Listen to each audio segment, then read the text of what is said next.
Well, hi everybody. I'm back. Part 2 of today's Matters of Your Heart. My last video, I was hot, fired up, tired, mad, called somebody out. I will never apologize for that. Ever, ever, ever, ever. So if anybody expects me to apologize for using somebody's Facebook name on there, fuck no. Might not even be their legal name. But I don't give a fuck because that person deserved to be called out after that shit she had pulled. Alright, so I did say in my last video that I was going to talk about how stopping child pedophilia, child trafficking starts at home. This is why. Now, if anybody, first of all, if anybody says I'm putting blame on anybody, fuck you. That's not the case. You dumb for not having any comprehension skills and not watching this video any further for me to explain why I say that. Everything starts at home pretty much, as far as raising the kids, how they learn how to conduct themselves in society, how they interact with people, how they develop relationships, how not to develop relationships, this, that, and the third, things like that. I mean, I would be making a 3-hour video if I made all the list of things that, you know, just that, as far as everything starts at home. That's not what I'm talking about.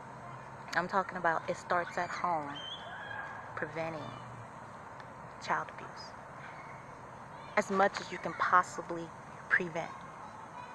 I added that for a reason because I'm not judging. First and foremost, your child has to feel safe. And I'm not just talking about safe physically. As parents, we are the safe space. We are supposed to be the first line of defense. We are supposed to be the first people that our children come to. So, safe space. You got to let your children know that no matter what, they can talk to you. Even if it's about something difficult, even if they've done something wrong, you got to keep that line of communication open, because if you're a parent and you get so angry at your child for trying to tell you anything, even if they've done something wrong, say they do something stupid, crash your car, you will want them to tell you that, okay, there's consequences for that, but at least they felt safe enough to tell you. You gotta have that. I tell my daughter and my son, even though that baby girl is a few days shy of 3 years old and little man is 18 months, I tell them every single day, they can always talk to me. They can always talk to their daddy. They can always talk to their nana, their pawpaw, their aunties. That is their support system. We strong in our family. You gotta have that. Those people I just named, I trust kids with them, with their life, because they are on the same page as me. We are a village. You say it takes a village to raise a child? Yes, the fuck it does. It starts in the nuclear center of the family, whether it's a 2-parent household or one. Starts at home. Now that you establish that safe space, you pay attention to what your child is telling you. They're always going to have signs. I'll tell you some of the signs. Your child tells you number one thing: they're not comfortable around somebody.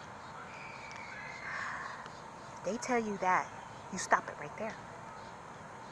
You ask them why. You listen to them. Do your best to be calm. And just listen. Don't say nothing. Let them talk. Go ahead and ask the questions, but let them talk. It is important, because the less you say and the more that you support, the more your child is going to come to you, and they are going to tell you what is wrong. They will feel safe to tell you, hey, so and so tried to touch me. So and so did this. So and so. Even if that person didn't touch your child will say, I don't feel comfortable around them. You stop it right there. Don't you have that child around that person. Don't you have that person around your child. There are too many secrets in too many families. You got families that will disown a child like that if they come out as homosexual. But they're hanging around the child molester because they go to church, or that child molester is a deacon in the family, a little secret. If you protect that motherfucker, you deserve to die just as much as Chester the molester does. Yeah, I said it. If you the type that would disown your child for something that is way less disgusting and not nowhere evil, like a child molester, you sick in the head too.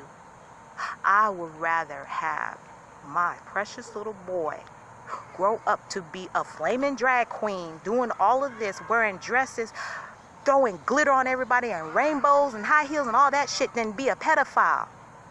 I'd rather have my daughter grow up to be the biggest butch in the world and have more girls than I did when I was young, than to be a pedophile, than to be a child molester.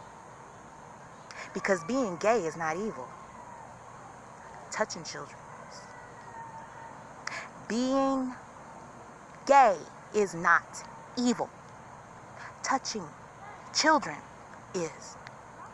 And if you are going to protect that molester and you believe in a higher power, for example, if you call yourself a Christian, you believe in God, you know what Jesus said. You know what Jesus said about that? I can't remember the scripture, but I bet you can. And I can look it up. But use that as an example. God ain't gonna look down on you with no mercy. Karma is gonna hit you in the ass. You better protect that child. You better look for those signs. If they can't verbalize it, they'll show it. They'll show it in sexualized behavior.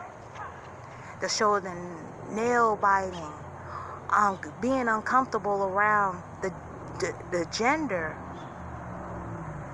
that's molesting them. Say it's a woman.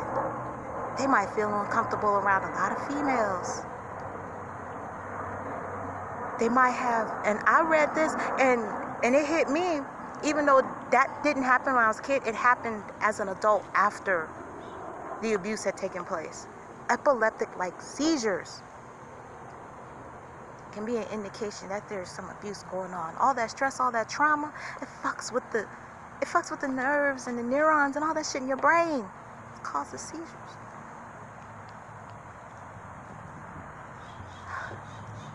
It's just some of the few signs.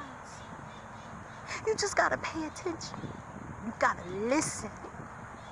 And if you got somebody that in your family that you know is a touchy-feely bastard, you better handle it in your motherfucking family first. That's the third thing I'm talking about. Handle your business. Do whatever you gotta do to protect your child, children in that family, because they come first. And if you don't, and your children or the children in the family grow up to hate you, you deserve it. I could talk about this all day, but I want to express 3 things about this because it is important to me. I guarantee you on my life, I will pay attention to my children. And if I see another child that is showing some symptoms like that, I'm going to be careful because I know how other people are with their child. But you know what? I'm going to pay attention. I'm going to say something because I'm part of that village. How about you? Are you? Thank you for tuning in. And be kind to yourself and others and those precious babies in your family. They matter too.